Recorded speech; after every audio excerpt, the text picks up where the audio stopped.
Hello friends, welcome back to my channel. আজকে আমরা সূচকের অঙ্কগুলোকে নিয়ে আলোচনা করব। আমরা আগের ভিডিওতে মানে পার্ট 1-এ আমরা সূচক সম্বন্ধে পুরো ডিটেলসে আলোচনা করেছি এবং সূত্রগুলো নিয়েও আলোচনা করেছি। সূত্রগুলোকে আমি বুঝিয়ে দিয়েছি তোমাদেরকে। আশা করি তোমরা ওই ভিডিওটা দেখেছো এবং তোমরা নিশ্চয়ই বুঝতে পেরেছো। তো চলো তাহলে আমরা আজকের কোষে দেখি 2। তো এখানে তো 2.1 2.2 কোনো ব্যাপার নেই, তো এখানে কোষে দেখি 2 একটাই আছে চ্যাপ্টার। তো এই চ্যাপ্টারের অঙ্কগুলো আমি তোমাদেরকে 1 by 1 বুঝিয়ে যাব, যাতে করে তোমরা বুঝতে পারো আর যাতে করে তোমাদের নিজেদের করতে যেতে সুবিধা হয়। কিন্তু বন্ধুরা, তার আগে তোমাদেরকে একটাই অনুরোধ করব যে যারা আমার এই ভিডিওতে নতুন এসেছো তারা প্লিজ যেন আমার সূচকের পার্ট 1 ভিডিওটা যেন দেখে, কারণ ওখানটাতে আমি সূচক সম্বন্ধে ডিটেলসে আলোচনা করেছি। কারণ কী বলো তো, যদি না ওই ভিডিওটা দেখো তোমরা, তাহলে কী হবে, তোমরা সূচকের যে সূত্রগুলো আছে সেইগুলো সম্বন্ধে তোমরা আরও আইডিয়া বাড়বে। এবং যখন আমি তোমাদেরকে কোষে দেখি 2-এর প্রত্যেকটা অঙ্ক যখন বোঝাবো সূত্রের উপর ডিপেন্ড করে, তখন তোমাদের বুঝতেও সুবিধা হবে। ঠিক আছে, চলো তাহলে শুরু করা যাক। প্রথম অঙ্কটা কী বলেছে আমাদের? কোষে দেখি 2 আছে, সূচকের নিয়মাবলী যে চ্যাপ্টার নাম। তো মান নির্ণয় করো। ঠিক আছে, প্রথমে দেখতেই পাচ্ছি আমি একটা পিকুলিয়ার টাইপের দেখতে আছে অঙ্কটা। পিকুলিয়ারে কিছুই না, খুব সোজা অঙ্ক। দেখো, 5√8 to the power 5/2 into 16 to the power -3/2। ওকে, এখানে কিছুই করিনি আমি। দেখো, আমরা জানি কি যে রুট ওভারগুলোকে আমি মনে করো, যদি এখানে যদি সিম্পল যদি রুট থাকে, রুটের ভ্যালু কত জানো তোমরা কি? রুটের ভ্যালু অলওয়েজ হয় হাফ। ঠিক আছে, এবার যখন আমরা এই সাথে যখন লিখিয়ে যাবে, তখন আমার তখন এই প্লেসগুলোকে চেঞ্জ হবে। মানে এখানে যখন যত নাম্বার থাকবে সেই নাম্বারটা আমরা এখানে লিখবো। মানে মনে করো যদি এখানে যদি 8 রুট হয়, তার মানে আমাদের এখানে হবে 1/8। ঠিক আছে, তো দেখো আমরা কি করেছি, সিম্পল এই যে 8টাকে 8 to the power 1/5 into 5/2। তোমরা চাইলে এরকম ব্যাকেটের ভিতরে থেকে কিন্তু কাটাকুটি বেসিক্যালি হয় না, তো এটাকে তোমরা এইভাবে আগে দেখাবে। ঠিক আছে, দেখানোর পরে দেন এখানটাতে একটা স্টেপ জাম্প হয়েছে, আর কিছুই না। আমি এখানটাতে দেখিয়ে দিচ্ছি লাইনটা কীভাবে করবে। এখানটাতে বেসিক্যালি এইভাবে করবে না, কারণ করলে কি হয়, মানে অনেক সময় কাটা যায়, মানে অনেক সময় তোমাদের হয়তো কেটে দিতে পারে। তো এখানটাতে আমি তোমাদেরকে সাজেস্ট করবো যে ওখানটাতে কোনো কিছু এইভাবে না করে, অ্যাকচুয়ালি আমি এইটা ইচ্ছা করে দেখিয়েছি যাতে করে তোমরা যাতে বুঝতে তোমাদের সুবিধা হয় যে কোথায় বেসিক্যালি ম্যাক্সিমাম টাইমের ছেলেরা ভুল করে। দেখো, এখানে কী করবে তোমরা, 8 = 1/5 লিখবে, দেন ব্যাকেটে দিয়ে 5/2 লিখবে। ক্লিয়ার?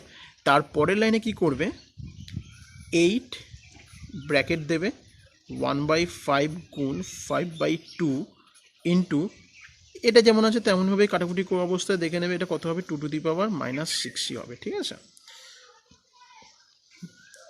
এখানে 5 কেটে আছে, তো সেই জন্য 1/2 হয়েছে। তারপরের লাইনে যেটা কাটাকুটি করেছে, 8/2 8 to the power 1/2 into 2 to the power -6। দেন এটা দেখো 2 to the power কিউব হয় আমরা জানি, দেন 3 into 1/2, দেন দেখো 3/2 into 2 to the power -6, than equal to, আমরা কী দেখেছিলাম এইটা কিসের জন্য হয়েছে, যেহেতু আমরা কি জানি a to the power m into a to the power n equal to a to the power m plus n। তোমরা অবশ্যই কিন্তু এই যে এই লাইনটার পরে যে এই লাইনটা এলে কীভাবে, সেটা কিন্তু এখানটাতে দেখিয়ে দেবে। ক্লিয়ার? দেন দেখো, আমরা সেইভাবেই করেছি 3/2 + 6, দেন সেই হিসেবে আমরা এখানটাতে দেখিয়ে দিয়েছি 2 to the power -9/2 আমার অ্যান্সার বেরিয়ে গেল, ফাইনাল অ্যান্সার। আশা করি তোমরা বুঝতে পেরেছো। এবার দেখো পরের অঙ্কটা কী বলেছে। দেখো, 125 to the power -2 16 to the power -3/2 to the power -1/6, right? Then কীভাবে করেছি, এটাকে কিন্তু ব্র্যাকেট দেবে। ঠিক আছে, নাহলে কিন্তু কেটে দিতে পারে। 5 to the power 3, মানে আমি 125 মানে কত হয়, 125 মানে তো 5 কিউব, তো সেটাই আমি আর কি দেখিয়েছি এখানটাতে। তো আশা করি বুঝতেই পেরেছো। 3 into -2, then 2 to the power 4 into -3/2 within bracket দিয়ে -1/6। ক্লিয়ার? তো দেখো তারপরে কী করেছি, 2 to the power 4 আছে, ব্র্যাকেট আছে। ঠিক আছে, তো এটা কাটাকুটি গেছে। দেন এখানে কত, তো এখানটাতে 2 হয়েছে, দেন 2 গুণ -3 সমান -6, that mean 5 to the power -6 into 2 to the power -6 বাইরে 1 মানে টু দি পাওয়ার -1/6 আছে। এবার দেখো কি করেছি আমি, এই যে বাইরের যে বাইরের যে -1/6 থেকে সেটাকে আমি এদের পার্টিকুলার টু দি পাওয়ার প্লেসের সাথে এটাকে গুণ করে দেখিয়েছি। ক্লিয়ার? দেন দেখো এখানে কাটাকুটি হয়েছে, কাটাকুটি হওয়াতে -6 কেটেছে, এখানে -6, এখানেও -6 কেটে গেছে। Then 5 to the power 1 into 2 to the power 1, then 1 থাকা না থাকা সমান, দেন 5 ইন্টু 2 ইকুয়াল টু 10। তারপরের যে অঙ্কটা আছে 4 to the power 1/3 into 2 to the power 1/3 into 3 to the power 1/2 within third bracket divided by 9 to the power 1/4। এটাকে আমি কিছুই করিনি, এটাকে ডিভাইডেড মানে আছে, মানে তাহলে আমি এটাকে টোটালটাকে তো তাহলে নিচে লিখতে পারি, সেইভাবে জাস্ট দেখিয়ে দিয়েছি আমি। দেন এটাকে সিম্পল 2 স্কোয়ার করেছি, 2 স্কোয়ার করাতে 1/3 হয়েছে, দেন 2 টু দি পাওয়ার 1/3। এটা এই যে টোটাল যে সংখ্যাটাকে আমি ডিভাইডেড করে জাস্ট লিখেছি সেটাকে জাস্ট দেখিয়েছি। তারপরে দেখো কি করেছি আমি এখানটাতে, জাস্ট এটাকে জাস্ট ভেঙে দেখিয়ে দিয়েছিলাম, ঠিক আছে? তো সেই রিগার্ডিং আমি জাস্ট দেখিয়েছি এটাকে। আর কি করেছি দেখো এখানটাতে 2 টু দি পাওয়ার 2 ইন্টু 1/3 না, তো সেই হিসেবে 2 টু দি পাওয়ার 2/3 এসছে, ইন্টু 2 টু দি পাওয়ার 1/3 এসছে, ইন্টু 3 টু দি পাওয়ার 1/2। আর নিচে এটা 9 মানে কত, 3 স্কোয়ার হয়, দেন 3 স্কোয়ার ইন্টু 1/4, দেন 4 2 কাটাকুটি গেছে, ঠিক আছে? দেন এখানটাতে একটা এক্সট্রা লাইন তোমরা লিখতে পারো বা নাও লিখতে কোনো অসুবিধা নেই, কারণ আমাদের এখানে direct 3 to the power half বেরিয়েছিল, আর উপরটাতে একটা যেহেতু 3 to the power half already ছিল, তো সেই দুটোকে আমি ডাইরেক্টলি কেটে দিয়েছি। আমি এখানে স্টেপ জাম্প করেছি একটা, ঠিক আছে? তো সেই রিগার্ডিং আমি এইটাকে এইভাবে দেখিয়েছি। আর নেক্সট কী করেছি দেখো 2 to the power 2/3 into 2 to the power 1/3। তারপরে কী করেছি 2 টু দি পাওয়ার যেটা আমরা সূত্র রিগার্ডিং দেখিয়েছি, আবার এখানে যোগ করে দিই, যেটা অ্যান্সার বেরিয়েছে। আলটিমেটলি আমাদের অ্যান্সার বেরিয়েছে 2 টু দি পাওয়ার 1, কারণ আমাদের এখানে দেখো 2 একে 3/3 মানে 1 হবে, দেন 2, এটা অ্যান্সার। আশা করি তোমরা বুঝতে পেরেছো। তো তোমরা চাইলে আমি দেখো অঙ্কটাকে পুরোটাই দেখানোর চেষ্টা করছি যাতে করে তোমাদের সুবিধা হয়।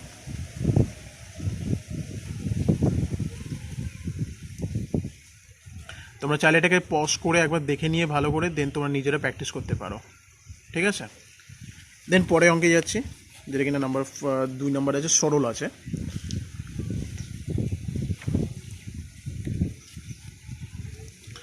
আশা করি দেখতেই পাচ্ছ অঙ্কটাকে। এখানটাতেও সে একই রকমভাবেই করেছি আমি, কিছুই না। দেখো পরের লাইনে যদি দেখি আমি এটাকে, যেহেতু -3 আছে, তো সেই জন্য আমি এটাকে 1/, করে দিয়েছি, কারণ আমি জানি সূত্রের রিগার্ডিং আমরা এইভাবে করতে পারি, হ্যাঁ কি না? তো সেইভাবে অ্যাকচুয়ালি আমি দেখিয়েছি, আর কিছুই না। দেন 2/3 আছে এটা, দেন 2/3 রেখে দিয়েছি, দেন এটাকে আমি 1/, করে নিয়েছি আমাদের সুবিধার্থে, আর কিছুই না। দেন দেখো পরের লাইনে যদি দেখি আমরা, দেন x³ আছে। x³ বলতে এই যে পার্টিকুলার যেটা আছে 1/x³ না, এটাকে আমি ঘুরিয়ে নিয়েছি, মানে 27টাকে উপরে দিয়েছি, x³ নিচে দিয়েছি।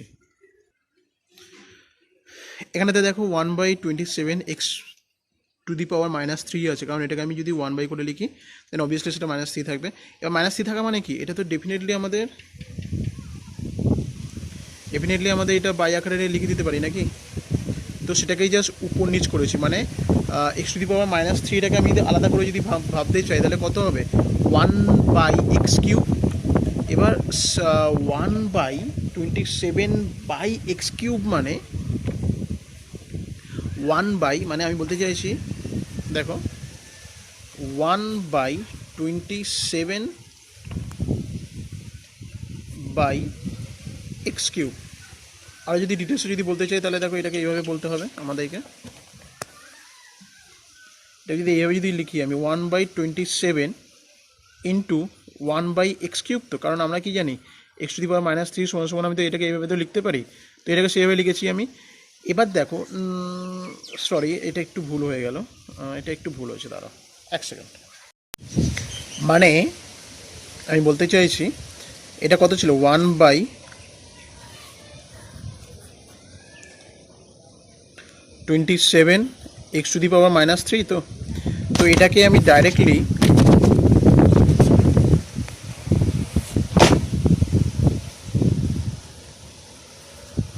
ওয়ান বাই 27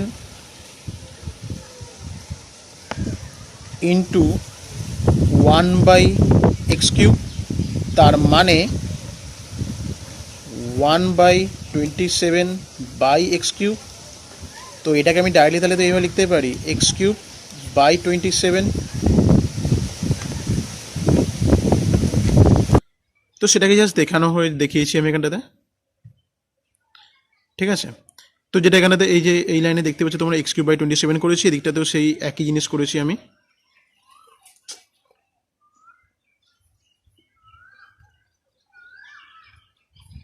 তাহলে দেখো x³/27 আছে। দেন আমি পরেরটাকে দেখো, পরের লাইনে কী করেছি, ওটাকে জাস্ট ভেঙেছি। 8 মানে 2³ a³ ইন্টু x³, 27 মানে 3³ এদিকে মানে 64 মানে 4³ a³, আর এদিকে আছে দেখো x³/3³ আছে -2/3। দেন সেই কনসেপ্ট এখানে যেহেতু 3 আছে, আমরা যেহেতু একটা সূত্র দেখেছিলাম কি যে ab⁴m am ইন্টু b⁴m, সেই সূত্রটা যদি দেখো প্রত্যেকটা সূত্রের সমান চিহ্নের এপারে থাকা যে অ্যান্সারটা, সেই অ্যান্সারটা সমানই তো সমান চিহ্নের এপারে থাকা অ্যান্সারটা। তার মানে আমি বলতে চাইছিলাম দেখো, একটা যেটা সূত্র দেখলাম আমরা যে ab⁴m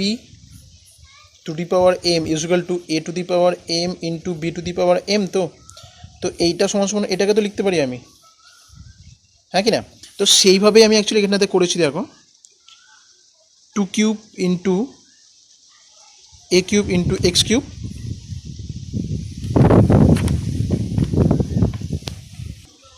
তো সেই কনসেপ্টটাই কাজে লাগিয়ে আমি জাস্ট এই তিনগুলোকে সবকটাকে বাইরে বার করে দিয়েছি, যেটা কিনা 2/3 দিয়ে গুণ করে দিয়েছি।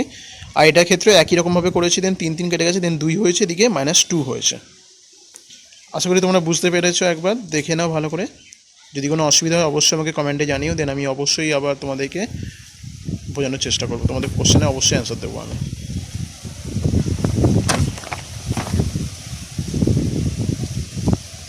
তারপরে দেখো যেটা স্কোয়ার ছিল না, সেই স্কোয়ারটাকে আমি ভিতরে ইনসার্ট করেছি, করার পরে দেন যেটা 3 স্কোয়ার ছিল সেটা 9 করে দিয়েছি। দেন এবার কী করেছি, ব্র্যাকেটটাকে তুলে দিয়ে সিম্পল আমি কাটাকুটি করেছি, যেমন গুণের নিয়মে কাটাকুটি করতে হয় সেরকম নিয়মে কাটাকুটি করেছি, ঠিক আছে। আর যেহেতু কি না এখানটাতে তোমাদের মানে এটা -2 ছিল এখানটাতে, তো সেই জন্য এটাকে আমি ডাইরেক্টলি এখানে উল্টিয়ে দিয়েছি। তোমরা ডাইরেক্টলি এখানটাতে এইভাবে দেখিয়ে দিতে পারো, কোনো অসুবিধা নেই, কারণ এখানটাতে -2 থাকাতে, ঠিক আছে, এখানটাতে -2 থাকাতে আমাদের এটা যেটা আছে সেটা কি না উল্টে যায়, কারণ আমরা যেটা জানি যে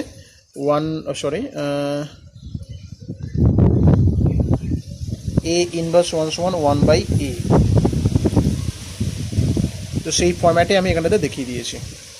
তারপরের যে অঙ্কটা আছে সেটা খুবই সোজা, x⁻⁵ to the power 2/3 to the power -3/10।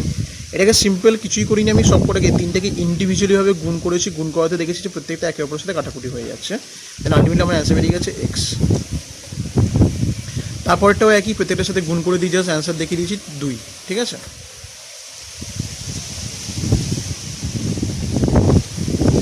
তারপরে যেটা আছে দেখো, তারপরে যে অঙ্কটা আছে 4 নম্বরের দাগেরটা, যদি দেখতেই পাচ্ছ তোমরা, 3√a² a⁻² into b into 3√b⁻² into c into 3√c⁻² into a। কিছুই না, দেখো এটাকে আমি সিম্পলি করেছি, a⁻1/3 ইন্টু -2 করে দিয়েছি। প্রত্যেকটা ইন্ডিভিজুয়ালিভাবে আমি এটাকে এই যে টোটাল যে ব্যাপারটাকে আমি এভাবে দেখিয়েছি, ক্লিয়ার। তারপরে কী করছি দেখো, ইন্টু বি করেছি, ঠিক আছে। দেন ইন্টু b⁴, এটাকে ঠিক একই রকমভাবে করেছি, এটাকে দেখিয়েছি। দেন এটাকে ঠিক একই রকমভাবেই দেখিয়েছি এখানটাতে। তারপরে দেখো কী হয়েছে, এখানে যদি 1/3 ছিল, তো আমি এটাকে ডাইরেক্টলি, আর যদি এখানে -2 আছে দেখো, তার মানে এটা কত হবে a⁻2/3। তো আমি এটাকে ডাইরেক্টলি এভাবে লিখতে পারি না কি, 1/a⁻2/3। তো এটাকে সেভাবে আমি এখানে লিখে জাস্ট বিটা দিয়ে মাল্টিপ্লাই করেছি। বি এর ক্ষেত্রেও একই করেছি, সি এর ক্ষেত্রেও একই করেছি। তারপরে দেখো যদি ভালো করে যদি লক্ষ্য করে থাকো, প্রত্যেকটা দেখো ইন্ডিভিজুয়ালি দেখো এ বি সি আছে, তো আমি প্রত্যেকটার সাথে প্রত্যেকটাকে ম্যাচ খাইয়ে জাস্ট ফ্র্যাকশন আকারে লিখে দেখিয়েছি। মানে এখানে দেখো এ আছে, এখানে এ আছে, তো আমি এই দুটোকে একসাথে করে দেখিয়েছি। অবশ্যই আমি দেখাতে পারি। দেন a/a⁴ b/b⁴ c/c⁴ করে দেখিয়েছি। দেন দেখো এখানটাতে সিম্পল, যেহেতু আমরা কি জানি যে ভাগ, মানে আমরা এটাকে এইভাবে বলতে পারি তো যে a⁴ ভাগ a⁴ এই জিনিসটা এখানটাতে আছে, তো এই নিয়মেই তো আছে নাকি। তো আমি জাস্ট এখানটাতে ফর্মুলাটা অ্যাপ্লাই করছি, যেটা কিনা কি জানতাম আমি, যেহেতু a⁴m ডিভাইডেড বাই a⁴n সমান a⁴m - n, আমি সেটাই এখানে অ্যাপ্লাই করেছি। তারপর a to the power 1/3, b to the power 1/3, c to the power 1/3 আসাতে এখানে 3 রুট abc হয়েছে। এই অঙ্কটা একটুখানি বড় অঙ্ক কিন্তু সোজা অঙ্ক। দেখো 4 to the power m plus 1/4 into রুটের মধ্যে 2 into 2 to the power m by আবার রুটের মধ্যে 2 into root 2 to the power minus m within bracket দিয়ে বাইরে 1/m আছে টু দি পাওয়ার প্লেসে। কিছুই করিনি, সিম্পল এটাকে 4টাকে আমি 2 স্কোয়ারে ভেঙে দেন যেটা আছে পাওয়ারের প্লেসে সেটাকে রেখেছি। এখানে তো একই রকমভাবে করেছি, জাস্ট ইন্ডিভিজুয়ালভাবে ভেঙে নিয়েছি। 2 টু দি পাওয়ার হাফ মানে রুট 2 মানে 2 টু দি পাওয়ার হাফ। এখানেও তোমার একইভাবে বেরিয়েছে, হাফ বেরিয়েছে, 2 টু দি পাওয়ার এমটা লিখেছি। এখানে তো আমি একই রকমভাবে করেছি, এখানে জাস্ট দেখিয়েছি। এবার দেখো এখানে যেহেতু সবকটা 2 আছে, মেন ফ্যাক্টর তো 2, তুমি এখানে চাইলে এখানে একটা গুণ দেখিয়ে দিতে পারো। তাহলে দেখো সেটাই করেছি আমি ডাইরেক্টলি। তোমরা এই লাইনটা নাও করতে পারো, কোনো অসুবিধা নেই। এই লাইনটা পরে ডাইরেক্টলি তোমরা এই লাইনে চলে আসতে পারো, এই লাইনের পরে ডাইরেক্টলি তোমরা এই লাইনে চলে আসতে পারো। ঠিক আছে, দেখো সিম্পল আমি সবকটাকে যোগ করেছি ইন্ডিভিজুয়ালিভাবে গুণ আকারে ফরম্যাটে ফেলে। দেন এটার ক্ষেত্রে একই করেছি, দেন যেটা বেরিয়েছে অ্যান্সার সেটাই হবে। দেন এখানে তো যেটা বেরোবে সেটা অ্যান্সার। আচ্ছা, এখানে যেটা করেছি কি, একটা সে সূত্র পড়েছিলাম না আমরা, a/b two the power m সমান সমান a/m b/m b to the power m, এভাবে লিখতে পারি তো এটাকে। তো এই কনসেপ্টে আমি এই লাইনটা পরে এই লাইনটাতে এসেছি। সেটা আসাতে কী হচ্ছে দেখো, 1/mটাকে এবার আমি এদের প্রত্যেকটার সাথে ইন্ডিভিজুয়াল গুণ করেছি, মানে এটার সাথে এটাকে গুণ করেছি, আবার এটার সাথে এটাকে গুণ করেছি, সেটাকে সেইভাবে দেখিয়েছি। নিচেরটার ক্ষেত্রে একই করেছি, করাতে দেখো আমার অ্যান্সার বেরিয়েছে 2 টু দি পাওয়ার 5/2 প্লাস 1/, এটা কিন্তু টু দি পাওয়ার প্লেসে আছে, হ্যাঁ একটু মনে লিখতে লিখতে একসাথে মনে হচ্ছে, কিন্তু এটা টু দি পাওয়ার প্লেসে আছে। দেন আমি ভাগ আকারে যেটা জানতাম আমি যে a to the power m by b to the power m সমান সমান a to the power m minus b, a to the power m divided by a to the power n is equal to a to the power m minus n। আমি এটা জানতাম, আমরা এটাই জানি। তো সেটাকে আমি জাস্ট লিখেছি। দেখো এটাকে প্রথমটা, এটা দ্বিতীয়টা, নিশ্চয়ই বুঝতে পারছো। এখানে আমি এখানে লিখে দিচ্ছি তোমাদের সুবিধার্থে, কিন্তু এগুলো তোমরা লিখবে না, ঠিক আছে? তোমরা চাইলে এটাকে দেখাতে পারো, কোনো অসুবিধা নেই যেহেতু বলে। তো সেটা কীভাবে হয়, a to the power m minus n, তো এভাবে হয়। তো সেটাই আমি দেখিয়েছি। ক্লিয়ার? দেন দেখো এটাকে সিম্পল কাটাকুটি মানে হয়ে যাবে। দেন 1/m কেটে যাবে, দেন 5/2 হচ্ছে, দেন 6/2 2 টু দি পাওয়ার কিউব, এইটা অ্যান্সার। এটা পুরোটা দেখানোটা সম্ভব নয়, তো আমি একটুখানি হাফ করে দেখাচ্ছি, মানে যাতে করে তোমাদের সুবিধা। প্রথম 4টে লাইন দেখালাম, তোমরা পজ করে দেখে নিতে পারো, বুঝে নিতে পারো। কোনো অসুবিধা হলে আমাকে অবশ্যই বলতে পারো কমেন্ট বক্সে, আমি অবশ্যই তোমাদের প্রশ্নের অ্যান্সার দেবো। তারপরে 4টে লাইন হচ্ছে এখান থেকে, নিশ্চয়ই বুঝতে পেরেছ। তারপরে দেখো পরে আমরা কী ছিল, কী আছে, 9 to the power -3 16 to the power 1/4 by 6 to the power -2 into 1/27 to the power -4/3। এটাও আমি যে নিয়মে করেছি, আশা করি তোমরা বুঝতেই পারছো। আমি একবার জাস্ট ধরে রাখছি, তোমরা যাতে পজ করে যাতে অঙ্কটা বুঝতে পারো। কোনো অসুবিধা হলে অবশ্যই আমাকে কমেন্ট বক্সে জানিও, আমি তোমাদের প্রশ্নে অবশ্যই অ্যান্সার দেবো। নিশ্চয়ই তোমরা বুঝতে পেরেছো কীভাবে কী করেছি। দেন চলে যাই পরে অঙ্কে। দেখো এক্স টু দি পাওয়ার, এটা একটু অন্য ধারার অঙ্ক। এটা কিন্তু এই যে আগের অঙ্কটা যেটা আমি কিছু বললাম না, তার মানে এই অঙ্কটা কিন্তু আগের কনসেপ্ট দিয়েই আমি করেছি, ঠিক আছে? এটা এমন কিছু না যে এটাতে কিছু এক্সট্রা কিছু লাগিয়েছে, এক্সট্রা কিছু আমি যদি অ্যাড করতাম দেন অবশ্যই আমি তোমাদেরকে বলে দিতাম, ঠিক আছে? তো আশা করি তোমরা বুঝতে পেরেছো অঙ্কটা। দেন চলে যাই পরের অঙ্কটাতে, x/a by x to the power b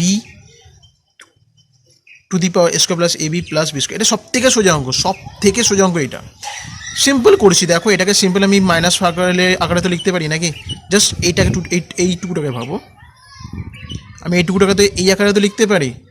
দেন এটা তো এর সাথেই তো ছিল, সেটাকে লিখেছি। দেন এটা যদি বুঝতে পেরে যাও, দেন এইটার সাথে এটা কীভাবে এসছে আর এটা কীভাবে এসে নিশ্চয়ই বুঝতে পেরে যাবে তোমরা। তারপরে সিম্পল আমি কিউবের ফর্মেটে লিখেছি। দেন গুণ আকারে থাকাতে আমি সবকটা টু দি পাওয়ার যে পাওয়ারের পজিশনে যে নামগুলো ছিল সেটাকে সবকটাকে প্লাস আকারে লিখে সিম্পল দেখিয়ে দিয়েছি। কারণ কি জানি আমরা, a cube minus B cube সমান সমান a minus B into A square plus A B plus B square, না সেই ফর্ম্যাটেই আছে সবকটা। দেখো তো সিম্পল আমি ওই নিয়মে করে দেখিয়ে দিয়েছি। তো আজকের মতো আমি এই ভিডিওটা শেষ করছি। পরবর্তী ভিডিওতে আমরা কোষে দেখি 2-এর 3 নাম্বার থেকে কন্টিনিউ করব। অবশ্যই তোমরা ভালো করে অঙ্কগুলো প্র্যাকটিস করো, পজ করে অবশ্যই দেখে প্র্যাকটিস করো, ঠিক আছে? নিশ্চয়ই তোমরা বুঝতে পারবে। যদি কোনো প্রবলেম থাকে, কোনো যদি সমস্যা থাকে, অবশ্যই আমাকে কমেন্ট বক্সে জানিয়ে আমাকে মেল করতে পারো। আমি মেল আইডি দিয়ে দিই আমার ডিসক্রিপশন বক্সে, ঠিক আছে? তো অবশ্যই তোমরা আমাকে মেল করে জানাতে পারো, দেন আমি তোমাদেরকে অবশ্যই তোমাদের প্রশ্নের উত্তর দেবো। ভালো থেকো।